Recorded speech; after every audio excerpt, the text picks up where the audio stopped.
de la Soleta Arte en Cocina, y el día de hoy les voy a hablar acerca de los moldes de tartas. La verdad que somos muy afortunados de estar en estas épocas, porque cuando yo era niña me acuerdo nada más existía el de vidrio, el típico Pyrex de vidrio, y otros chiquitos así chaparritos de metal. Eran las únicas dos opciones que tenías para hacer tus pies o tus tartas, y ahora la verdad tenemos un surtido padrísimo. Les digo a mis alumnas que para mí ir a una tienda de cocina es como para un niño ir a una juguetería. La verdad que disfruto muchísimo y me vuelvo loca. Bueno, entonces empezamos compartiéndoles. Miren, lo más importante o que considero yo, lo que sí se tienen que fijar mucho cuando empiecen a hacer su colección de moldes para tartas, es que las compren desmontables, ¿sí? Que las compren desmontables, porque esto les va a asegurar que salga la pieza del pie completa, que no se les fracture ni nada, y que la puedan poner en su platón bonito sin necesidad de dejarla montada en el pie, ¿sí? Y aquí les comento, los colores son muy importantes. Bueno, aquí vemos que hay de diferentes tamaños, de diferentes formas, pero aquí también es como en los moldes de pasteles, es muy importante el color. Entre más claro sea el tono de nuestro molde de tarta, más lento va a ser el horneado en cuestión de dorar. Si vamos a hacer una tarta que va a llevar 1 hora en el horno, nos conviene usar este que es clarito, para que no se nos dore muy rápido de las orillas, ¿sí? Si nada más vamos a hornear una costra porque la queremos, porque la vamos a rellenar con un pastel en frío, podemos utilizar uno de relleno oscuro. Este también es desmontable.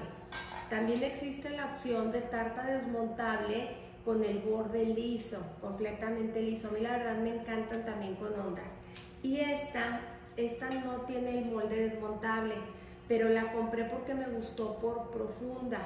Me gustó porque tiene mucha profundidad y le cabe mucho relleno.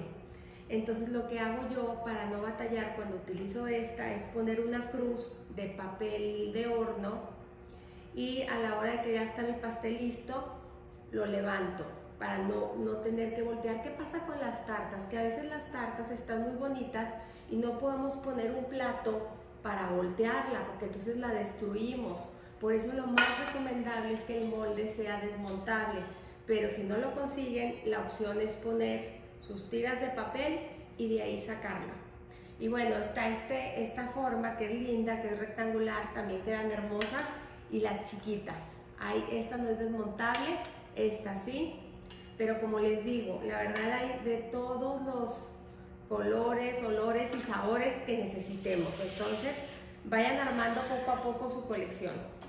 Y otra manera que utilizamos también en cocina es trabajar sobre un tapete de silicón y trabajar con estos aros. Estos aros los venden de diferentes alturas y de diferentes diámetros, y también los venden en otras formas, como este que es cuadrado. También hay de triángulo y hay de círculos más chiquitos, en fin.